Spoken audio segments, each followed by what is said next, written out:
Hey, are you trying to cancel your pending LinkedIn connection invites, but like quickly and super effectively? Well, I'm about to show you how to use a tool to do that. Now, to set it up, the tool we're going to be using is Bindago. The URL to the website is bindago.com. I'm going to leave a link to it in the video description. So, to get started, you just want to come to the website and click on the download button. There is a 10-day free trial, so you can basically download it and set it up without entering your credit card details. So you click the download button and select the one that applies to your platform. I already have the app installed, so I'm going to skip this step. So you download the app, and once you download and install it, you're going to see the app appear like this with the login screen.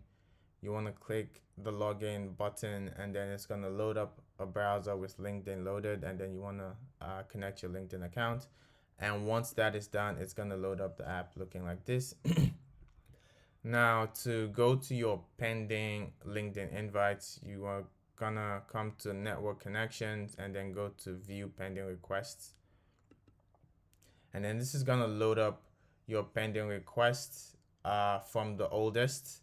And then if you want to withdraw them in bulk, you just click this bulk withdraw oldest connections.